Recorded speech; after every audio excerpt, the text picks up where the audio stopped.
Sholat adalah mandi rohani kita.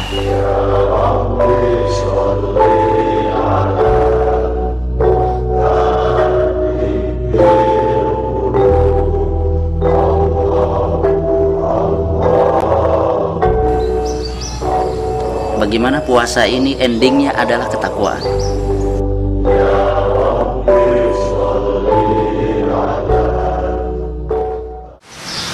Assalamualaikum warahmatullahi wabarakatuh. Bismillahirrahmanirrahim. Alhamdulillahilladzi waffaqana li syukrih wa hadana li dzikrih. Wa nusalli wa nusallimu ala man la nabiyya min ba'dih wa ala alihi wa ashabihi wa sairi ummati. Amma ba'd. Para pemirsa yang mulia, setiap orang tanpa kecuali pasti memiliki suara hati dan keinginan untuk berbagi dan memberikan kebaikan kepada orang lain. Paling tidak ingin berbagi dan memberikan kebaikan kepada orang-orang yang dicintainya. Olehnya, maka Islam menggelorakan suara hati dan keinginan tersebut agar supaya menjadi jiwa dan semangat para pemeluknya, para umat Islam.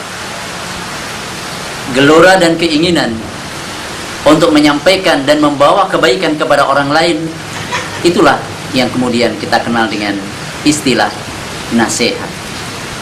Sekali lagi, nasihat. Maka para ulama mendefinisikan tentang nasihat adalah sebagai berikut.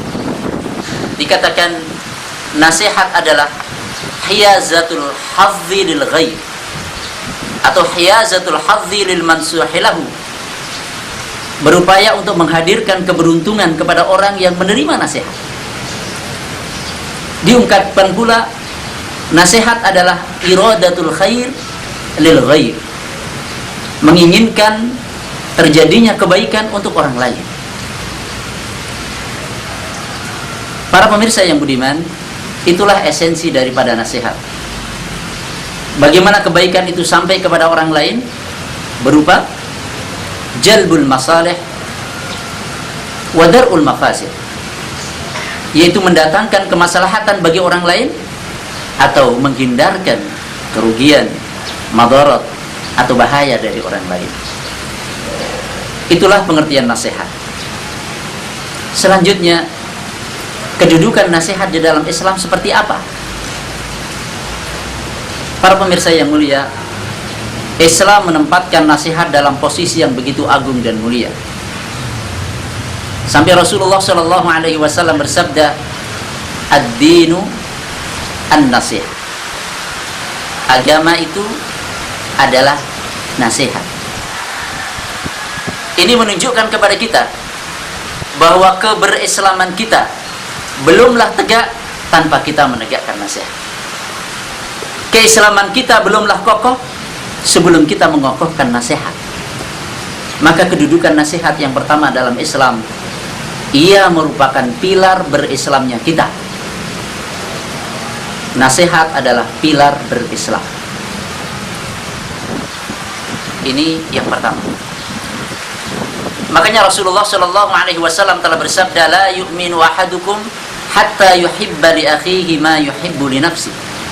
Tidaklah beriman seseorang di antara kamu hingga ia mencintai kebaikan untuk saudaranya sebagaimana ia mencintai kebaikan untuk dirinya sendiri.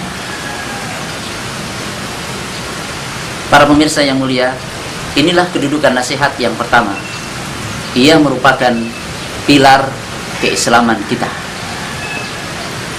Sedangkan kedudukan nasihat yang kedua, bahwa nasihat adalah hak ukhuwah atau hak persaudaraan. InsyaAllah kita akan jelaskan lebih lanjut pada sesi berikutnya.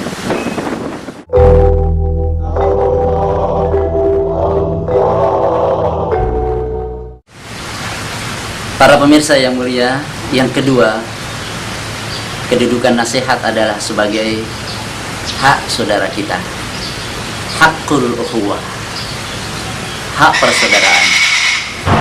Kalau persaudaraan ada, maka tunaikan nasihat. Oleh sebab itu, maka Al-Hasan Al-Basri rahimahullah pernah mengatakan, al-mu'minu mir'atu akhihi. Seorang mukmin itu cermin bagi saudaranya. Kalau seseorang ingin mengetahui tentang apakah berpakaiannya sudah rapi apa belum, apa yang dilakukan, ia akan mendatangi cermin, kemudian melihat, oh alhamdulillah sudah rapi, oh ternyata ada rambut yang belum tersisir, oh. Untuk mengetahui bahwa kita sudah cantik, sudah tampan, sudah rapi apa belum, kita perlu bercermin. Dengan kata lain, dengan bercermin kita mengetahui seberapa bersihkah kita, seberapa rapihkah kita, sebagaimana yang kita harapkan. Maka nasihat adalah laksana cermin. Saudara kita adalah cermin kita. Maka tanyakan pada saudara kita tentang diri kita. Ini kedudukan nasihat yang kedua. Oleh sebab itu, karena kedudukan nasihat begitu penting dalam Islam, maka mintalah nasihat. Jangan pasif menunggu. Mintalah nasihat. Seorang ulama mengatakan bahwa min alamatil istidraj, di antara tanda kelalaian seseorang, amahu an aibihi wattila'uhu ala uyubin nas. Tanda bahwa seseorang itu adalah lalai, dia menutup diri dari aibnya, sedangkan ia mencari-cari aib orang lain. Maka dari itu kita dianjurkan untuk meminta nasihat. Insya Allah dengan meminta nasihat, pertama, kita menyadari bahwa diri kita banyak kekurangan. Yang kedua, dengan meminta nasihat, maka kita memiliki kesiapan untuk memperbaiki kekurangan-kekurangan yang ada. Dan manfaat yang ketiga, dengan meminta nasihat, kerendahan hati untuk meminta nasihat, maka berarti kita tersibukkan oleh aib kita sendiri untuk kita perbaiki, dan kita tidak tersibukkan dengan aib-aib orang lain. Maka cukuplah aib-aib kita yang menyibukkan kita. Jangan kita lupakan aib kita, justru malah kita sibuk melihat aib-aib orang lain. Itulah yang pertama. Kemudian yang kedua, di samping kita meminta nasihat, tentunya untuk kita terima, maka terimalah nasihat yang diberikan oleh saudara kita kepada kita. Al-Imam Al-Harith Al-Muhasibi mengatakan tentang orang yang menasihati kita. Beliau katakan, "I'lam anna man nasahaka faqad ahabbaka." Ketahuilah bahwa sesungguhnya orang yang menasihati Anda, ia itu mencintai Anda. "Wa man dahanaka faqad ghashaka." Dan orang yang menjilat Anda, sesungguhnya dia telah menipu Anda. "Wa man lam yaqbal nasihataka falaysa bi akhin laka." Dan orang yang tidak berkenan menerima nasihatmu, dia bukanlah saudaramu. 3 hal dikatakan oleh Al-Harith Al-Muhasibi tersebut, bahwa orang yang menasihati kita berarti ia cinta sama kita. Dan orang yang menjilat kita, maksudnya ia mengatakan segala sesuatu tentang kita, oke, bagus. Seakan-akan kita tidak punya aib sama sekali, tidak ada kekurangan dalam kebijakan kita, tidak ada kekurangan dalam sikap kita. Orang yang senantiasa mengatakan diri kita adalah baik, min awalihi ila akhirihi, dari A sampai Z, sesungguhnya orang yang menjilat Anda itu adalah orang yang menipu Anda. Dan ketahuilah, wa man lam yaqbal nasihataka falaysa bi akhin lak. Orang yang tidak berkenan menerima nasihatmu, itu bukan saudara yang baik bagimu. Maka mintalah nasihat, untuk kemudian terimalah nasihat itu dengan senang hati.